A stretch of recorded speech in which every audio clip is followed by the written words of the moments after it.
What's up guys, it's Brahamid here with another war recap. Before we jump into the replays, a few bits of clan business. First up, we'll take a look at the clan experience, and I can tell you, because this video is a little bit behind schedule, we're actually about 500 experience away from that level 5 clan perk, which is going to be a really nice one for us. The other thing worth mentioning is that we've set up a feeder clan, and Melee Pudding's been doing some videos for those guys, so I'll probably put a link to his channel in the description. I thought it was probably also worth just taking a look at the war log. It's not looking too bad. Obviously we've got that defeat to North Remembers, they were a really tough clan. We've got a midweek war defeat, I think that was, to a Chinese clan, and that really old defeat to Bond JPCLA. But apart from that and the recent draw, it's looking pretty good, quite a lot of green on there, which is nice to see. We've really recovered since that defeat to North Remembers. Take a look at some of the statistics for this war then. So it was against a clan we'd fought before, which is the second time that's happened recently, the other one being Red Dragons, and it's adult allied. They've come on a long way in terms of their clan level, but they didn't really bring the sort of town hall levels that Red Dragon did, so it wasn't as tough for us as that rematch. If you just take a look, they didn't really bring their A game. I think they did do quite a lot of their attacks, but not a whole lot of 3 stars, whereas for us you can see lots of 3 stars. There you go, Olaf getting the top one there. A really good 3-star from Jim, which I'll show later as well. And we didn't miss too many bases, to be honest. There's one there you can see with a 2-star on it, then there's a load of 3 stars. And then this one base down the bottom escaped. Like, hold on a minute, how the heck did that escape us? Probably worth taking a look. I don't know if anyone wants to copy this base or not. I don't know what made it so tough, but it really worked very well. So yeah, that was the miraculous escape of that base. And then having a quick look at the stats, you can see that actually they didn't use that many of their attacks, but we used all of ours as usual. 22 3-stars, really good average damage. Somehow no most heroic defense, that's always a bit strange. And there you can see you know, just a bit of an overview of how everyone did. Plenty of people getting 6 stars. So yeah, great job everybody. And let's go ahead and jump into the first replay, and the first one I want to show is Jim, and it's against a guy called Pos by the looks of it. And here's his base.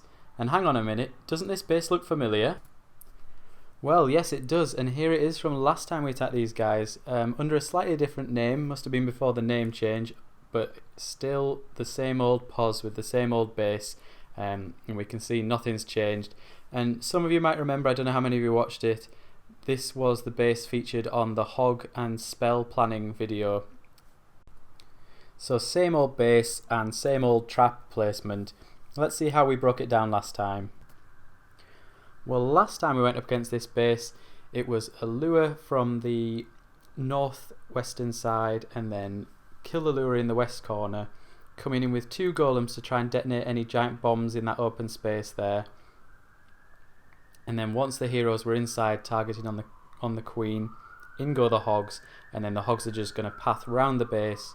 1 heal there in the south, another heal coming up in the east for possible giant bombs, and then as the hogs move round towards the north, the final heal, and then meet up with the heroes for a pretty straightforward 3-star attack. And there you have it, all cleaned up. So let's see what Jim can come up with against the same base. And I must admit, if you haven't guessed yet, I'm pretty pleased to say that someone did watch my Hog Rider video, because they knew where the bombs were, they knew where the traps were, and executed the plan to perfection, as you're about to see. So Pos obviously hasn't learnt too much from having his base knocked out last time, which perhaps shows that it's pretty effective against Go Wipe, I don't know, but it's still got a really nice easy lure point there at the side, and a nice gap off to the edge where you can drop your witches down and make sure you get the lure without any mortars or anything falling on top of your troops. So Jim's just going to take out the defensive clan castle, and then down go the golems, and they're going to work their way into that corner. And if it's anything like last time, we've got a hidden Tesla, which you can see there, and 1 giant bomb, but still worth knocking out. and then once that's done, you can cover the rest of the base with the other 3 heals, and hopefully you're going to get your hogs all the way around. So yeah, we know what's coming, so let's speed it up a little bit. In go the golems and the heroes, detonating the giant bomb, and at that point the hogs are going in. Jim had destroyed a little bit more of the base around that side, so he could deploy a little bit further round, and that does mean a couple of his hogs are going to go to the left and then across the centre, but in general his hogs are going to path their way around the base in the same way as they did in the first video. You can see another heal in the same spot, covering the possible giant bomb spots, but Pos has left his defences in exactly the same place, so the giant bomb's actually on the outer ring there, and then the final heal as the hogs meet back up with the golems and the heroes in the centre, take out the last few defences, and then we're just into the cleanup. So a really nice attack there from Jim, and one I was really pleased to see. It was good that we could, get some advantage out of having these videos, something to go back and see how to beat this base. So great job, Jim. Thanks for that. There you have it, one of many 3 stars, and the next 3-star I want to show is GCH or FYI or whatever we're calling him at the moment, with a really nice hog rider attack. I'm not completely up on the terminology at the moment, but I would call this pretty much a surgical hog attack. You can see from the base layout it's got the central town hall, but most of the DPS and particularly the single target is spread quite widely around the outside, so it's a base where you're going to get a lot of benefit out of spreading your hogs out all around the outside. If you can take out those single point defences, then there's pretty much nothing in the core apart from the expos that's really going to hurt hogs, so hopefully your hogs will come nicely together under a couple of heals. First up though, he's got to get the lure, which he gets quite easily down from the bottom side there.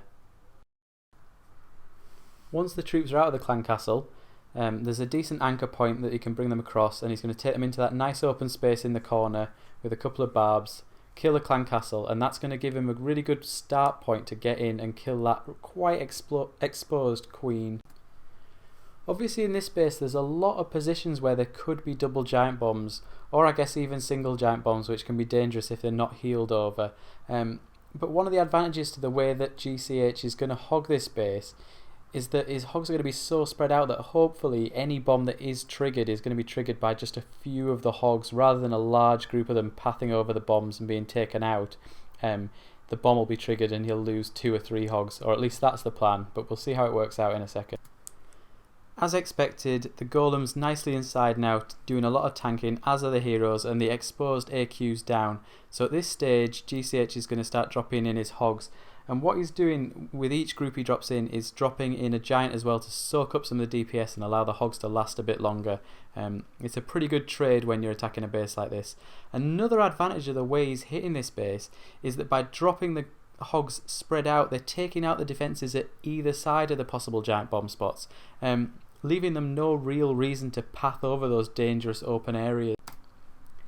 Once the outer defences are down, the hogs are coming together quite nicely under heals, and to be perfectly honest, I think he could have probably done this with one less spell. It was such a good attack, because if you think about that heal in the centre, he was healing against 1 Tesla and some air defences, which obviously aren't going to do very much to hogs, and now we're just into the cleanup. So a really, really nice attack that. Those hogs just wrecked that base once he'd taken out the queen and what was in the clan castle. Great attack, GCH, thank you. Next up I've got Olaf with a really nice lava loon attack. You can see this is a really tough base, particularly those walls are high level, so it's a great base to use a lava loon on because you're just going to sail over the top of them. Olaf's really coming into his own. He's always been keen on using balloons, but he's really starting to get the hang of them now, and I think he's making the most of those high level heroes to do some damage to some really tough bases at the moment, which is great to see. So starting off here with the funnel and also the aim of killing the queen and knocking out at least 1 air defense, and we've got the 2 golems going in, both heroes, and a nice wide funnel using his wizards. Already you can see that large side compartments giving him a really good opportunity to get in and get the queen and get really close to the centre, and also it's probably going to give him access to both air defences with the jump being down there. Lightning for the clan castle, which as we talked about last week is risky, but it does save a lot of time and can be really, really useful on a loon attack where time is a bit of a factor. It's interesting as well that one of the most important things with the lightning is waiting long enough The main problem I see with people using lightnings is that they use them a little bit too early and they miss the witch or they miss a couple of the wizards. You want to hold on until they've all bunched up, and at that stage that's when you drop the lightning. And after that we know what's coming next. The lava hounds are going in, and a nice spread of balloons, and all Olaf needs to do then is place his rage as well so that his balloons move quickly in and take out those air defences and the Teslas in the centre, which you can clearly see he's doing now. Had a little bit of trouble from that air sweeper. It was knocking his balloons around a bit, but it didn't really affect the raid. I haven't been using balloons really very much, so I couldn't tell you what I think of the air sweeper, whether it's an effective balloon defense or not. I mean, it must be because it's put me off using balloons a little bit, but part of the reason for the switch as well is that I'm enjoying using Valkyries so much. So there, a great attack from Olaf, and we're straight into the cleanup now, and we've got time for just one more attack, and that will be, of course, a Valkyrie attack. So I've been really pleasantly surprised by Valkyrie attacks. I thought that using Valkyries would just be a bit of fun, and I'd perhaps have to aim for slightly more easy bases. Wouldn't be able to do quite as good attacks, but it'd be something a bit different. But actually, I found them to be easily as powerful as the attacks I was doing previously. And I think that's because they combine some of the good effects of some other types of attack. The Valkyrie stage is a bit like a go wipe, you know, it penetrates to the centre, has a lot of DPS and is quite tanky as well. And then you've got the hogs coming in from the outside, which you can deploy quite spread out, and you're almost doing a surgical hog attack, a bit like the one we showed from GCH earlier. You'll see in this attack it's more of an Asian wall than a surgical hog attack, but the effect was still there in that a lot of the single target DPS around the outside gets taken out quite early on. You saw there I used a zap. The clan castle bunched up quite nicely for me, so I used it straight away. Otherwise I would have let the clan castle come down to where the golem was, and then zapped it. A couple of wall breakers to get me into the first layer. It was lucky that I had some extras there, because there was those little small bombs on the corner that could have kind of spoilt that stage of the attack. But once I'm in there, the jump goes down and that gives me access to the core. From there it's the rage to help me take out some of the defences in the queen, and then a heal in the centre. I was a little bit worried that there was a double giant bomb, because that can spoil a Valkyrie attack. Obviously they can survive a double giant bomb, but it takes a lot of their health. And there you can see the hogs are starting to come in now, knocking out all of those point defences around the outside. At this stage the raid's pretty much out of my hands. I've just got the queen ability left, but she's kind of gone around the outside, so she's not going to do much more in this raid anyway. But you can see a lot of the defences are targeting the Valkyries that are tanking nicely, and the hogs are taking out the last few defences, so things have gone pretty well at this stage. I lost a few hogs there to a giant bomb, but there's enough left to take out the last few defences, and that's another advantage to spreading out those hogs all around the outside. They don't all group up usually, and hopefully they don't all get taken out by one giant bomb.